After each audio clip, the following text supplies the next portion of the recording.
Welcome to the Bound to be Rich podcast, where I attempt to reverse engineer people who seem to be successful no matter the circumstances so that you can apply those lessons to your own life. I'm your host, Ismail Hamed. In this episode, we are joined by Jeremy Ryan Slate. Jeremy is a podcast and media expert. He's the founder of the popular Create Your Own Life podcast. After his success as an iTunes Top 100 podcaster, he co-founded Command Your Brand, which is essentially a public relations firm for the podcast space. They help people get exposure by booking them on the right podcasts. So he understands the power of the podcast medium more than most. I was excited to pick his brain on what I personally could be doing better, as well as how you could potentially utilize podcasts to grow your business. Let's dive in.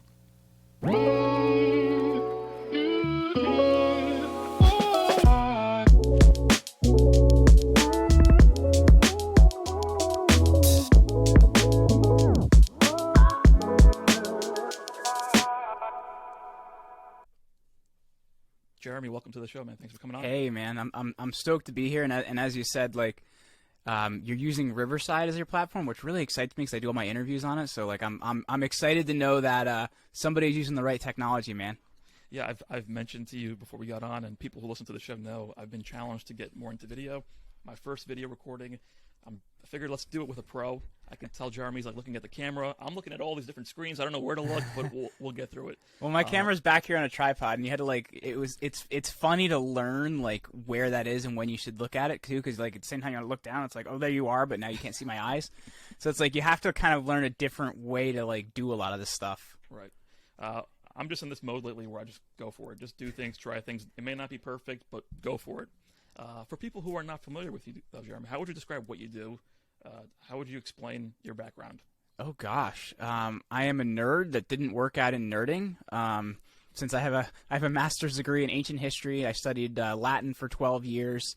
Was a high school teacher for a little bit. Completely miserable doing that. Started a podcast because everything else I had tried in terms of business didn't work. It actually did, surprisingly, which is odd. And that led to me starting a company called Command Your Brand, where we help people to really do a great job as a guest and get booked on the right podcast as well. Gotcha. I've dealt with that brand, so we'll touch on that. But first, I want to say congratulations. You just had a baby recently, right?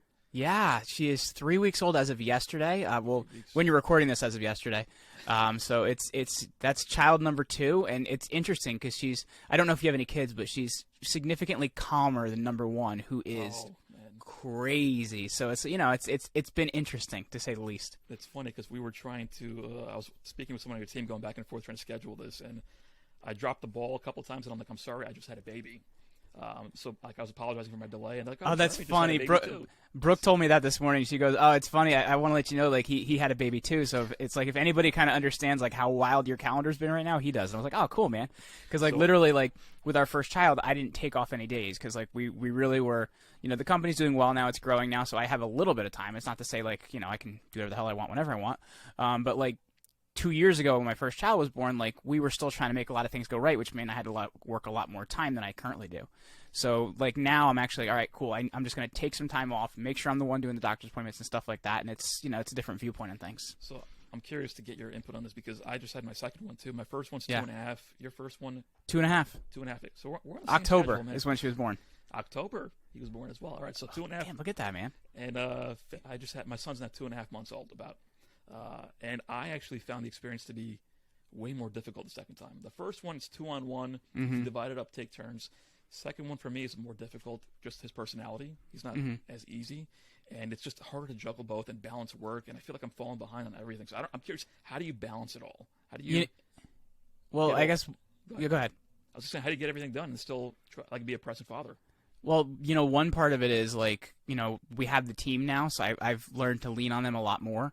When we first started the company, I had number 1, we had 3 people on the team, and now we do have a team of 15 at this point. So I've leaned on them a lot, and I wasn't somebody that was ever good at doing that, so I had to learn how to do that. That's definitely when you're somebody that's I don't want to come off like a jerk. I'm good enough at a bunch of things. So you tend to try to do too many of those things, if you know what I mean. And you kind of overwhelm yourself. So I had to kind of learn to say it's okay and somebody else can do it. So that was one thing is taking a look at that.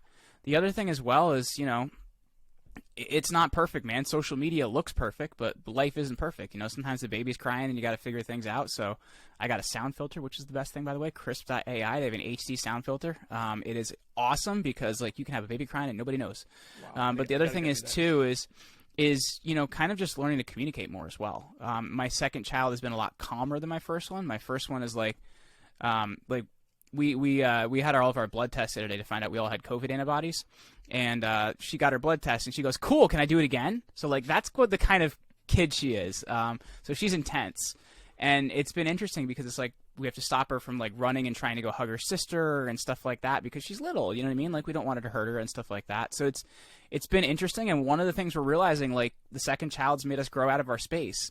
So as much as I'd like to say like, "Hey, I'm an expert, I've got it all together," like we do the best we can, man. We make sure we communicate. My wife and I run a lot of Google Calendar invites, so I know when she's got a meeting, she knows when I've got a meeting, so we know who's got the kids and things like that. So it's not perfect, but you try to do the best you can, man.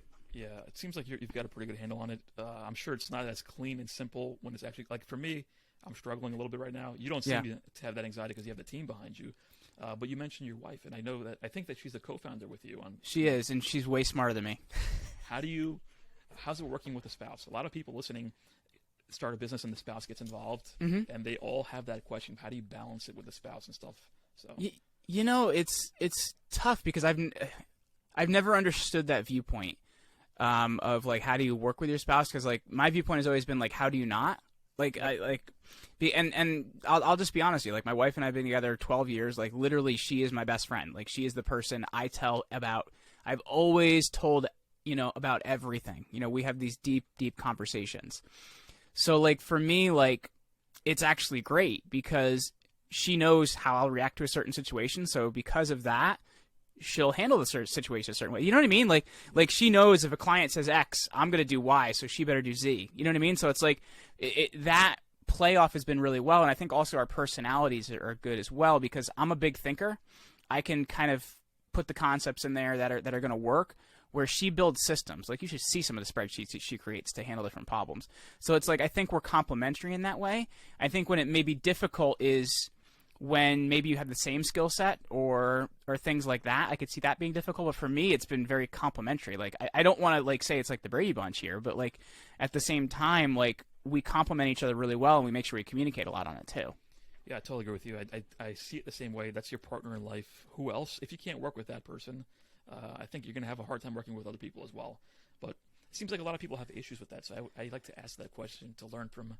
Well, it's like I said, it's there. It could be personality clashes, right? Like if you have two very type A people that marry each other, like maybe they shouldn't be in business together. You know what I mean? Like we tend to realize like where and when we work well together and what the other person needs in order to do that. And I think also at the same time, I don't think people have like the ground rules we have. Like when we have ground rules, like we say what needs to be said without the intention to hurt the other person. I think sometimes when people, you know, and they're married or they're dating or whatever, like sometimes they want to get that zinger in, and that's not going to fix the situation either. Mm. So what about with the balancing with the kids and balancing the work? You guys, because of the team again, you don't have an issue. You're not anxious. Two years ago, I wouldn't have been able to do this. I'm telling you right now. Like 2 years ago, I wouldn't have been able to do this because we only had 3 people on our team. So that is the big difference. So it's like, and I'll tell you what, man. Like our first hire was actually Brooke that you've worked with. She's excellent. She's been with us for almost 5 years now. But after that, the next thing I did is we went and hired 3 virtual assistants to handle my email and stuff like that. And then we started hiring back here in the U.S. Like, you got to figure out, you know, based on your budget, what you can do to get people to help you because you're going to drown, man. You really are. Like, you need some help. So let's dig into that a little bit if you don't mind, because everyone has the same problem. They're so busy. They want to do so many things. They can't get them all done. Mm-hmm. And I've come across, because I'm looking into this recently as well, very affordable virtual assistants overseas. If you were advising an entrepreneur, what would you tell them to do first to get off their plate first in general? Would you hire a VA? What would you give them? How do you find them? What do they typically cost? Stuff like that. Well, first off, I just want to put my like thought process in on virtual assistants too, because I think too many times like people think, okay, cool, I'll just get a virtual assistant to do everything, and like that's not a good idea either. Like because like how many times have you called your bank and they're not U.S. based and you like get in an argument with the person because they can't actually solve your problem, right? Like I've been that guy.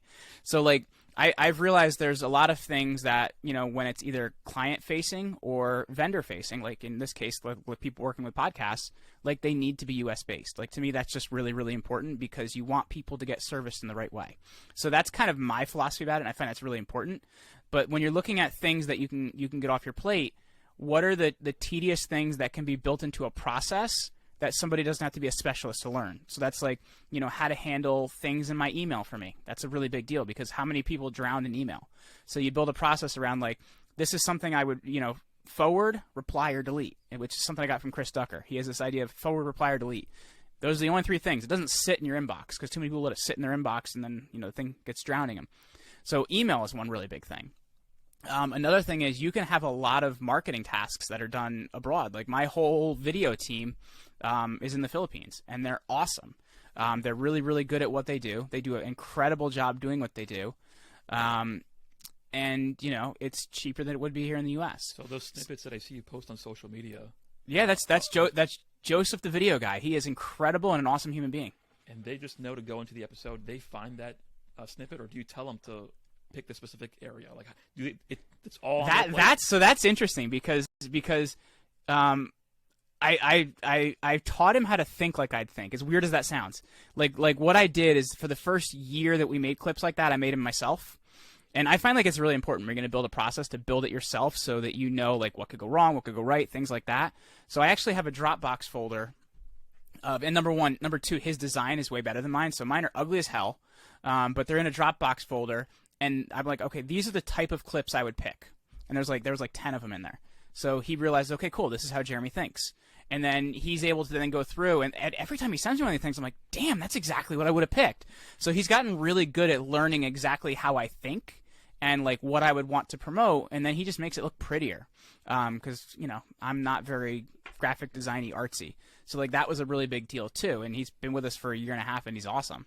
So it sounds like the advice is to systemize it, make it as simple as possible, but that it also takes time, no matter what, for them to learn how you want to do it. Exactly. Like it needs to be systemized. And like when I'm building a process, and like I said, I do every process myself first. Some business owners may think I'm nuts, but at the same time, like anything in your business that you don't know how it works, you're going to be effect of that, right? Like if the Google ads aren't working and you don't know how Google ads work, then they're just going to be like, oh, we just got to spend more money. And you'd be like, okay, spend some more money.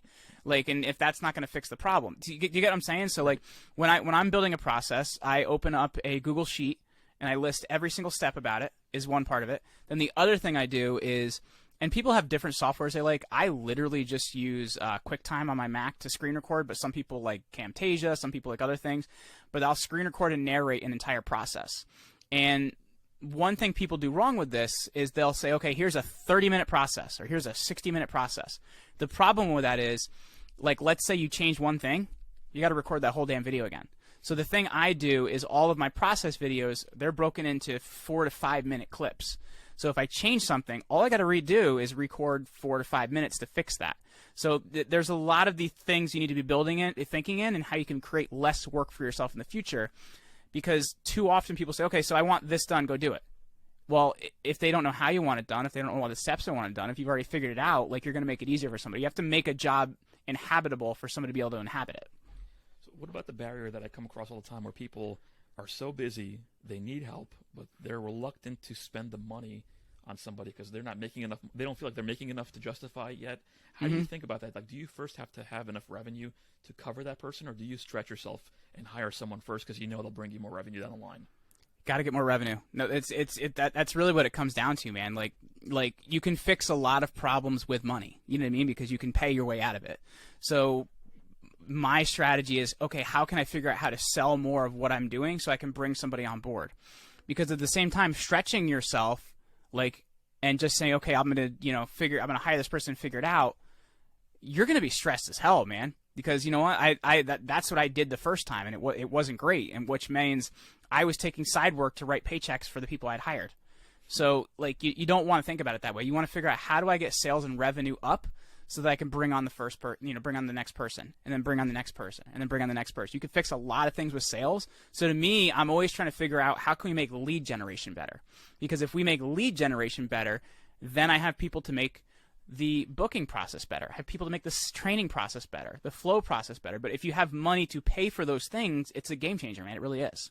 So what do you spend most of your time on now? Is it more of this like content branding stuff, or is it what I'm doing with you, man, is what I do all day. I do podcast interviews and for my own show and then for other people's shows, and I write a lot of content. I write way too much content. Go ahead. So I was going to say, with the writing you mentioned, you reminded me you have a diverse background, right? So before we get into the podcasting in more depth, there's so many things that you've done. You studied literature, writing, something like that. You were a teacher. I think you had a brush with network marketing.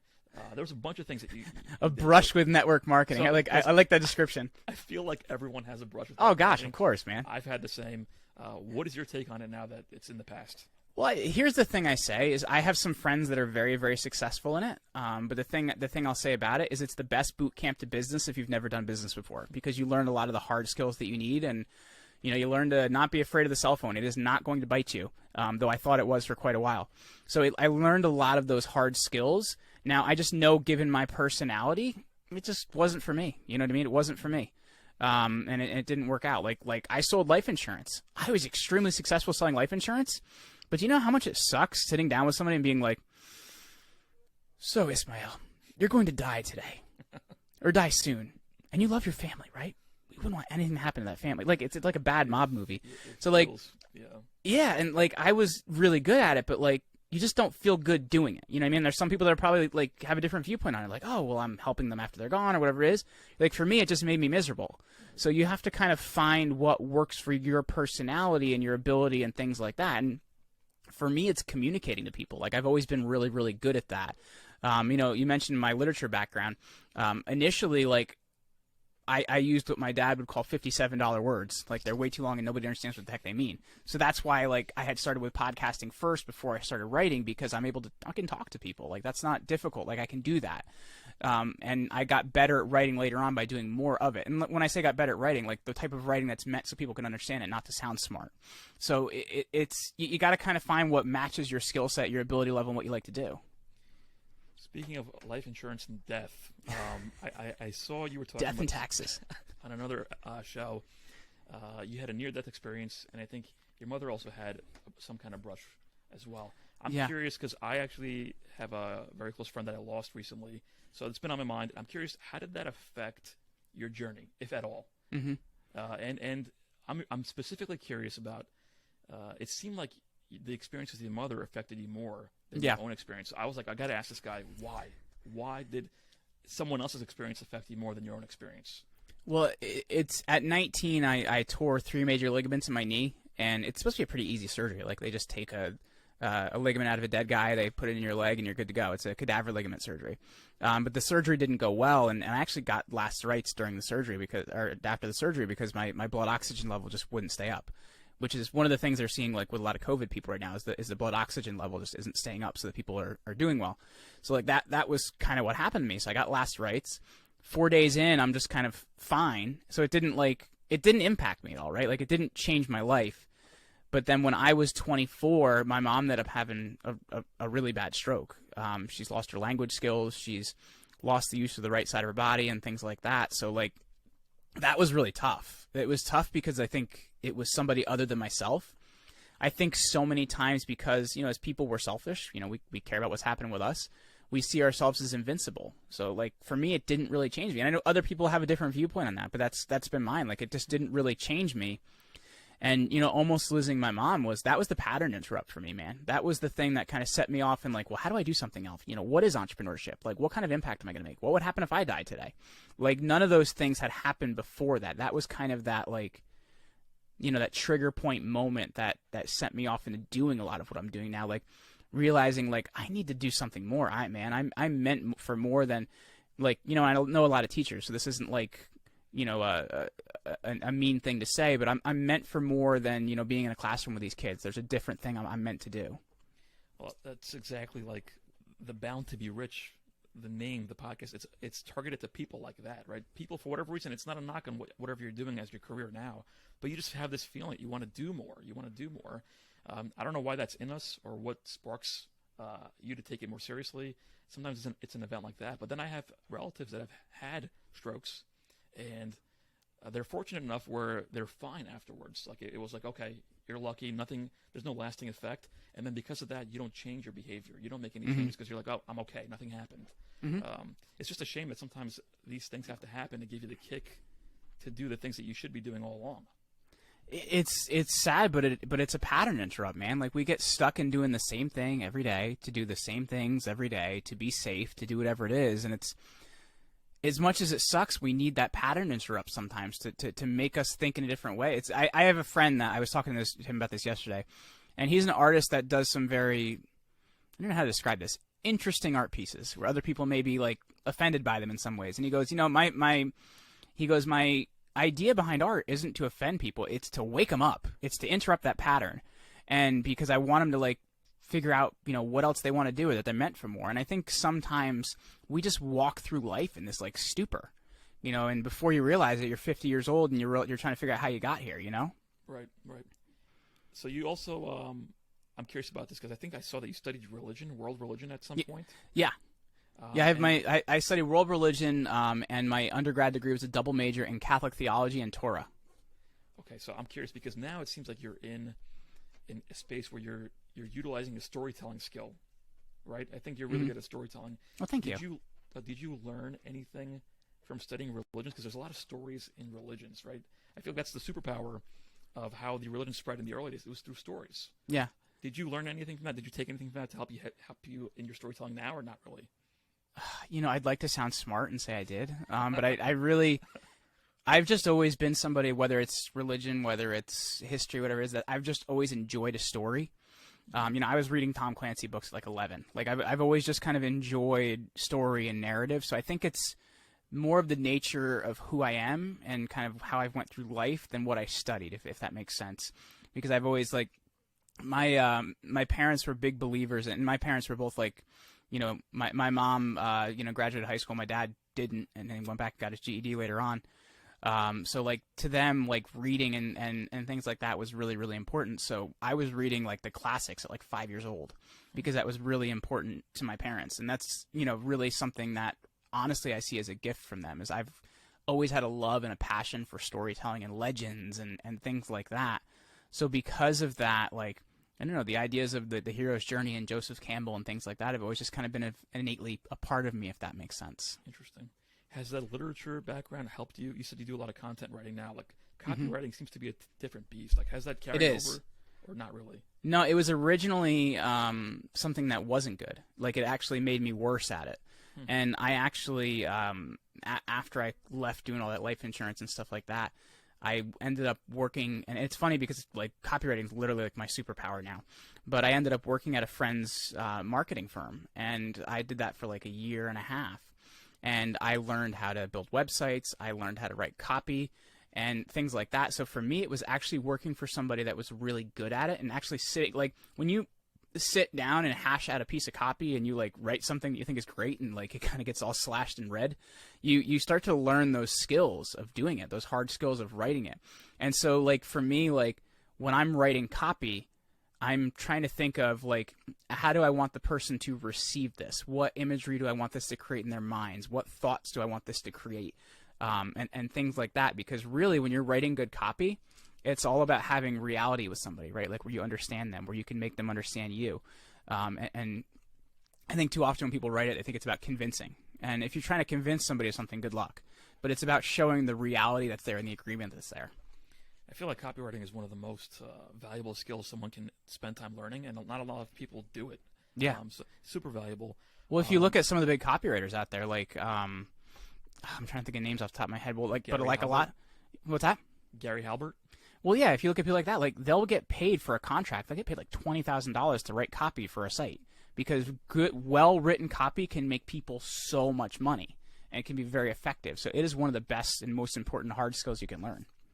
So one of the reasons I wanted to touch through all that pit stops to where you are now is I feel like it's very relatable. A lot of people feel like, oh, I'm doing this and I'm trying this other thing and this thing didn't work and I went to this other job, and they're jumping all over the place and they don't feel like they're getting to where they're supposed to get.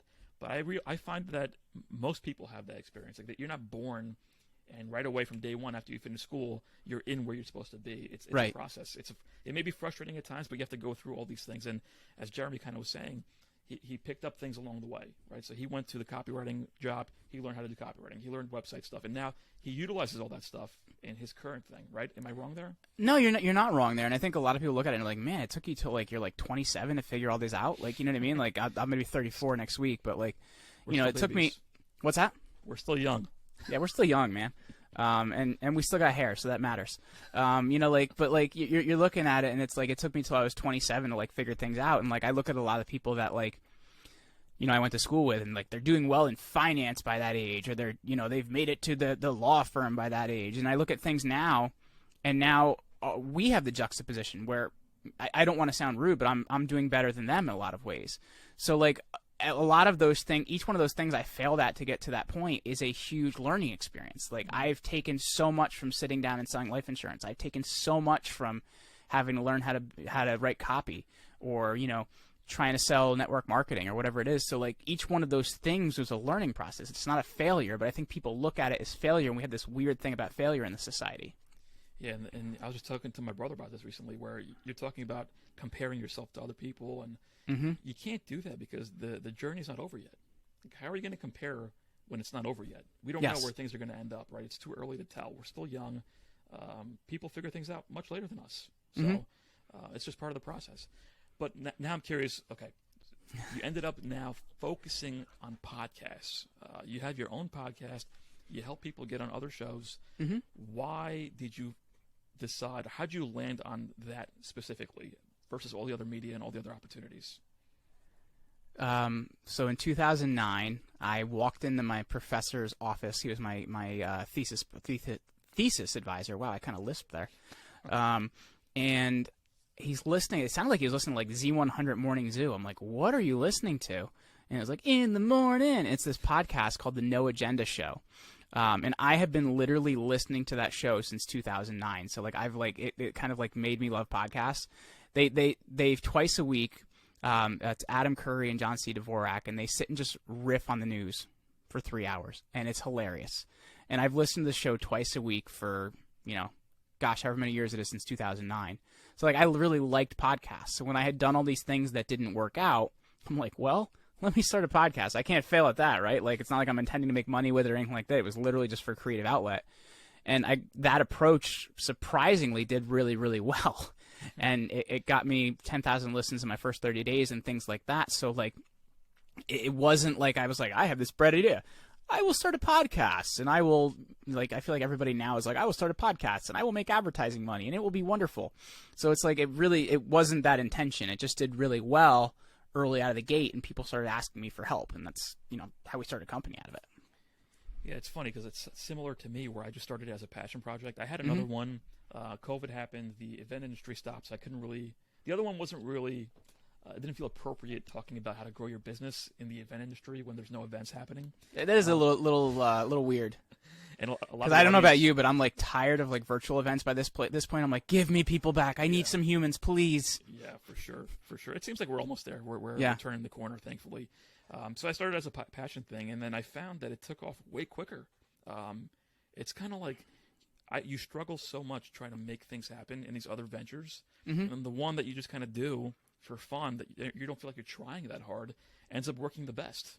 Well, I think part of it is too is like you'll put in more time. You'll do, you know what I mean? You'll do all these different things just because you love it and you enjoy it. Like, I don't know about you, but I spent so many late nights like editing podcasts. I'm like, it was awesome. Oh, that's what an visually looks like. All right, let's cut that. So like, you know what I mean? Like, it's like I really, when you really love it, it's easier to do.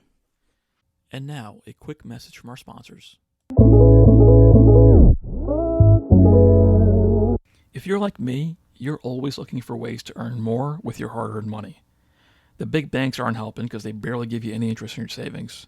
And that's why I've been recommending Celsius to my friends. You can earn 10% on your cash and 6% on your Bitcoin. They also give you interest on other cryptos if you have them. It's a great way to earn passive income, and I love that they pay out interest weekly on Mondays. Sign up for an account with my link in the show notes, and you get $40 in free Bitcoin. There are also usually promo codes to give you even more bonuses and free money. For example, right now there's a code GOTCrypto that gives you $500 in free Bitcoin for transferring in $25,000. That's in addition to the 10% interest that you're getting. You can also check out the blog post where I explain how Celsius literally gives you 1,000 times the interest that your bank does. Links to everything in the show notes. All right, let's get back to the show. Why do you find the medium so valuable? Like, for me, like I was saying, it's so easy. It feels easy, and I'm sure for you, you've done so many. It's like natural. You just come on here, you talk. It's a very easy thing to do. Yeah, I usually like, not to, like, once again, not to toot my own horn, but I usually say, like, man, I'm a pretty easy person to talk to. So if somebody's hard to interview, man, they're hard to interview. Yeah, no, so I'm curious to hear your advice here, because I've had people tell me I'm great at asking questions. Mm-hmm. I'm like Oprah in the other industry for asking questions, and I'm like, how do you make money asking questions? Like, yeah. Why do I have to be burdened with a skill that doesn't have a career? So I'm like, all right, it seems like podcasting or some kind of show is the way to utilize and build that skill. Mm-hmm. It's a tough thing to monetize, though. Maybe you're more advanced here than I am. No, I don't disagree with you, because I think the idea a lot of people have around it is they look at Joe Rogan, right? They're like, oh my gosh, build this giant thing, be Joe Rogan, because everybody thinks you're going to be Joe Rogan. There's a South Park episode back in, like, and if you can't tell, I have ADHD because I jump all over the place. There was a South Park episode back in the day when, like, YouTube first got popular, so maybe like 2007, and they all thought, like, viral videos had just started, so they're like, oh, we're going to make the magical internet money because you, like, make a video and all of a sudden you're rich. So I think people think that's how it is about podcasting, right? Like, they make a podcast and they, like, get all this advertising money and blah, blah, blah. And for less than 0.5%, sure, that's what it is. You know what I mean? They're the people that are going to make a lot of money off advertising revenue and things like that. For the rest of us, as Paul Harvey would say, the rest of the story, like, for the rest of us, it's really about, like, how is what I'm doing going to create more attention for my business, or create more leads in my business, create more high-level networking, like you and I sitting here chatting. Like, you know, if we didn't have podcasts, there wouldn't be a reason we're talking right now. You know what I mean? So it's like, it's when you're looking at it that way, it's a really interesting tool in that way, because it can create trust. It can create a lot of the things people are missing in their businesses and in their life. And so that's why I think it's pretty awesome, because it's something where you're having long-form conversations with people. You're not, you know, just reading a blog or something like that. It's a very different medium that has an ability to connect people. No, that's spot on. In my previous podcast, that's still going on, by the way, but people listen to you for an hour a week. Like, that's a long time to listen to somebody. You build a lot of trust with that individual. And when it came time to, like, we were organizing conferences and live events and selling courses and stuff like that, people bought instantly because they knew you, they trusted you. It was a much easier sale because you put that time in up front. So it's hard to measure, I think, but the value seems to be there. So I'm curious, now when you have Command Your Brand and these people come to you, Mm-hmm. Do they understand the value of being on podcasts, or are you selling them on the value? I'm selling them on the value of storytelling. You know what I mean? And the value of connecting with other people. Because I think sometimes we have people come to us that don't really know what podcasts are yet. You know what I mean? They're like, oh, I hear about it. It's cool. It sounds interesting. So for me, it's more about the value in telling your story to people that actually care about your story. Because that's the beautiful part about, like, what we do is there's so many different niches out there, right? Like, you can really niche down. You can really get in front of who you want to be in front of. And I think that's the real value in this. So when I'm talking to people about this, it's really telling your story in a long form to people that would actually care about your story and that you actually want to care about your story. Because I find so many times in other mediums, they're looking at, okay, so my ad spend is this, it's this, and it. So it's like, it's very different than a lot of mediums because you're actually able to connect with people and tell your story. Do you think it's too late? Like, if there's entrepreneurs listening that are in different fields, but is it too late to start podcasts? Is it too competitive now, or do you still think it's worth starting one to grow your brand? So I think that the viewpoint on this is, when you look at it, if you're going to do exactly what everyone else is doing, then I wouldn't start a podcast. You know what I mean? Because like I always, and it's funny because I said this to him a couple weeks ago, but like, you look at what John Lee Dumas has done with Entrepreneur on Fire. He's done a great job. But there's like 100,000 people that try to do that exact show. And it's kind of like, all right, so why would they listen to you when they can just go listen to John, who did it first? So you need to look at, like, what makes you different, how you communicate that's different, or what you do that's different. If you're going to just do exactly what everybody else is doing and rip them off, there's really no point for you to do it. So you need to find out what you're doing that's different and really pound that in, and then you should do a podcast. You shouldn't do a podcast if you're going to do the exact same thing everybody else is doing. How do you advise growing a podcast? Like, getting new listeners? Oh man, there's like one you should be having conversations in other shows just like we have here. Like that's honestly the best one because you're getting in front of people that already listen to podcasts. Like how many times in your like real life have you told people you have a podcast and they're like, you have a what and where do I find it? Like there's like 27 steps to finding a podcast. So like when you're trying to grow your show, like the first thing you need to be doing is getting in front of people that already listen to them because they're fans. So that's one part. The other part is I'm really excited you're doing video now because video has been one of the keys to growing my show. Is we've been doing a lot more video because we've been doing a lot of those 30 to 60 second teaser clips. We've been doing like long form on YouTube and stuff like that. So you're giving yourself other places to be found. And people really, really like video because like when you look at like a lot of these other platforms, discoverability for us when we're audio only is really hard, right? Because you can't post an audio clip on Facebook. And if you do, and you do like one of those headliners with a static image, people are like, yeah, whatever. You know what I mean? So it's like, it's engaging in a way that it helps us get past the barrier of how do I use this platform. So for me, it's doing more video. It's that. I know also recently, and I can send you the article on this if you like, Spotify has kind of started showing people how you can use Spotify ads now and to do call outs on other shows to promote your stuff. So I haven't done that yet, but it's something I'm going to try. I can definitely send you the article. But you know, for me, it's going on other shows, and it's really creating like quality video pieces because that is what gets you past that first barrier. Do you find those video pieces get people onto? Because you're right, it's hard to get people that don't listen to podcasts to listen to it. Mm-hmm. But once they do listen and they're a loyal listener, Mm-hmm. that's a very valuable. Like, Oh my I don't gosh, think yeah. You can compare that to like a social media follower or anything like that. No. But do you find that those video pieces actually get people to listen to the show, or do you like view that as a separate kind of engagement? Hey, these are my social media followers; they get the content this way. So it's thinking in brand image, right? Like because here's the thing, like people may be interested in the clip and like, oh, that's cool. But then at some point in time, you may do one that grabs them, and that's when they become a listener. You know what I mean? Like you may have people like, oh, cool video. I like it. It's interesting. And then eventually you have a guest or a topic that really gets them. They become a listener. So I think that's more of the viewpoint you have to have on it is it's continual brand awareness and continually promoting what you're doing in a way that people can see it. But it's hard to say like every single one you do is going to grab you this many listens and that's just not how it works. It's more about awareness and more about like being there for when people actually see the one they want. Because like how many podcasts do you subscribe to that, you know, you don't listen to every episode? You're like, oh, well, this one sounds interesting, or you may skip one for a month. Like, you know what I mean? Like the last episode of the School of Greatness I listened to is when you had Kobe Bryant on. Kobe passed away last January. So it's like, you know, you continue like listening. You have somebody you're subscribed to, but you grab it because the topic interests you. So it's very similar to how you're promoting your video on social media. Another thing you kind of touched on there was repurposing content, basically, right? So everyone's busy.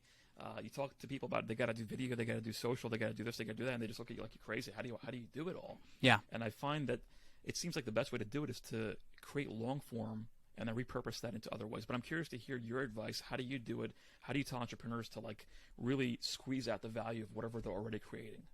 Well, I'd say first and foremost, like, what can you do with the lowest commitment level? Because, you know, once again, you mentioned, like, we're busy, man. So it's like, for me, the initial promo pieces I was creating, like I said, I was creating them myself. I realized, okay, if I keep them to 60 seconds, that means I can use them on Instagram because Instagram keeps you to 60 seconds. So I created it with that in mind, is how can I create, and it's funny because my advice to people now is like, oh, man, don't create one piece of content you can do for every platform. But when you're starting out, and if you can at least do that, that is going to help you move the ball. You know what I mean? Like, you got to figure out what is the single thing I can commit to, and how can I do that? Now, like, it's also realizing how to personalize that piece of content for different platforms. Like, LinkedIn likes long-form written content. You get, like, 1,300 characters, and I'm usually trying to tell a story to get somebody engaged, but I'm also sharing that video I created with it. So you're figuring out, like, how can I get the most out of this piece I'm creating with the minimal amount of my time? It sounds like you're in a place where you're spending your time understanding these systems, the platforms, Yes. how to best like utilize them, and creating the actual content. And everything else, it sounds like, is outsourced. Like Well, it's not outsourced; it's insourced. We just have people on the team that do it. It's off your plate personally, is what I'm trying Yes. to say. And It took a long time to get to that, though. gotcha. Okay, so you're just focusing on creating the content. They're all creating the snippets, the blog posts, reaching out to people, all that stuff, and you're focusing on the highest value. So thing that here's only you here's can the do. one thing is I do have them reaching out to people I want to interview, but at the same time I've also been like my thing I like to hang my shingle on is I've been really good at getting in touch with certain types of celebrities. So I actually still do a lot of that too, because I've kind of figured out the knack of how to get in touch with people. So that is something I still do. No, It depends, man. I do a lot on Instagram. I do a lot of direct messages and things like that. I've had it, and you want to keep it short and mention some of the people you've interviewed because they want to be part of that social proof. The other thing as well, there's a site called contactanyscelebrity.com, and I think if you pay them $297, you get like a membership for the year, and it's been pretty decent. Like it's hit or miss. Like some of them are good, some of them aren't. But I've gotten a lot of guests that way by knowing who to talk to and how to talk to them. Interesting.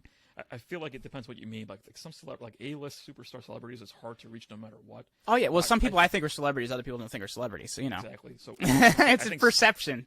Social media changed the game. Like I find, I'm not even that. I'm slacking on social media. I just have a larger audience in the audio format, and I still am able to reach a lot of people that I've been following for years that I've been listening by tweeting them or DMing them. It's amazing the power of social media and connecting people. Yeah, like I'm a big fan of Brad Thor. I don't know if you heard of him. He's a thriller author, and I got him last year by tweeting him. Like okay, that's cool. Yeah. So like you have so much more access to people than you've ever had before.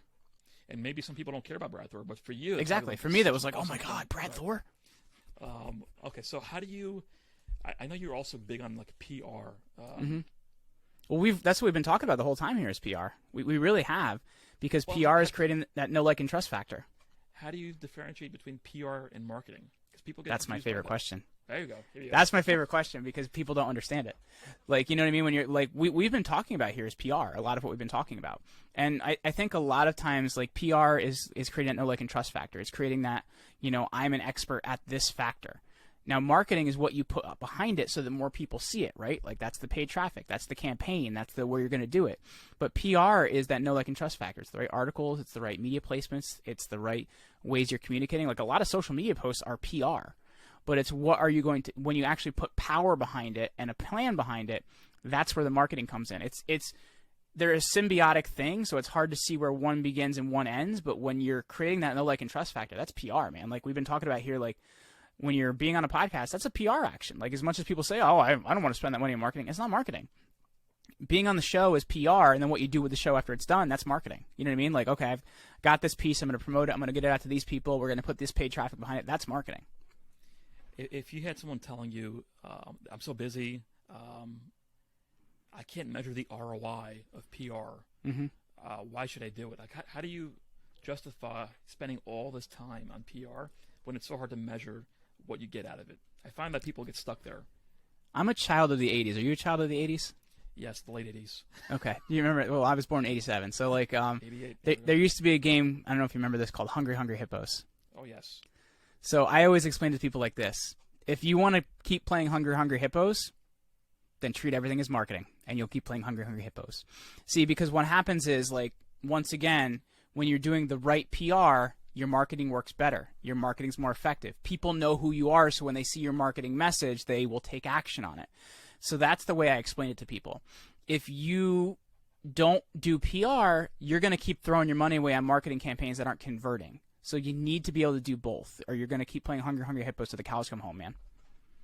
And for people that are, I'm going to wrap it up with a couple quick questions, but sure, man. Who are entrepreneurs that are, like, let's say a photographer, a DJ, a construction company owner, a contractor, they don't feel like they're doing anything special, let's say, because this is what people have told me.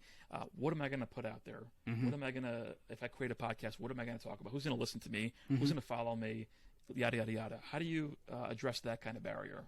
I always say it like this. Like, of course, you don't see what you do as special. You do it every day. I tell people to survey your customers and have them tell you what they find special about what you do. You'd be surprised when you find that out. So to me, it's more of a survey action, figuring out what people, that you service like about what you do, and you'll be surprised. Because I did an interview the other day with Donald Miller. He's the author of Story Brand. And he said that one of the things people do is they too often think in the solution they create rather than the problem they solve. So when you start thinking about exactly what you solve for people, it's different, man. So that's why you want to find out what problem am I solving for you so that I can differentiate myself using that. Yeah, I think that's totally spot on. It doesn't feel like a big deal to you, but other people don't have the same skill set. Like, I see some YouTube videos about people like installing like an electrical outlet. It's got 18 million views. Dude, I wired a light last night. It took me like 3 hours. I was so proud of myself. Like, you have no idea. But to the contractor, they're like, why would I record a video of me putting together an outlet, right? But because I will go search for it and find it and do it. People need that. So one question I ask everybody is, Yeah. We talked about a lot of different things here, a lot of elements of life, from family to business to like balancing everything. What is a rich life to you at this point? Rich life has nothing to do with money. It's to do with awesome experiences, places, and people. Like, that's been the bummer the most to think about the last year and a half, is there's been a lot of travel and things like that in my life, and I haven't really been able to do that. So a rich life is a life full of experience and full of incredible relationships. That's a real rich life to me. Amen to that. So is there anything else that you want to leave people with? Any parting messages? Obviously, anything you mentioned, I will link to in the show notes, everybody. No, I would just say that what they should do is they should go in Apple Podcasts right now, and they should look up the Bound to Be Rich podcast, and they should write you a review, because you're doing an awesome service for them, and I think they should really help more people to find you, and that's how they can help you. That is a baller move, right there. Why do you? I've been on some podcasts. I got to ask you the follow-up there. Why do you do that? Because I love getting reviews myself, man, so I'm sure other people do too. Yeah, that's an opportunity for someone to plug something that they're doing, and you're providing value back to me, so that's awesome. I've been hanging out with you for almost an hour. I've gotten so much value out of this, man. Like, I don't need to promote myself more. Yeah, I think people, if they listen to someone that long, they already know whether they're going to be a fan and follow the person. So if people want to check you out, I'll link to all the stuff in the show notes, your podcast, your website. If anyone needs help getting on podcasts themselves, I will link to everything there. And for now, thank you, Jeremy. I really appreciate you taking the time, man. Absolutely. I really enjoyed this conversation today, man. Awesome. Thank you so much.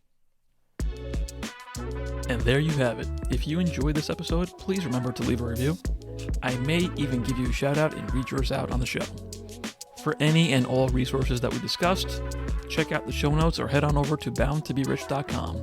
Until next time.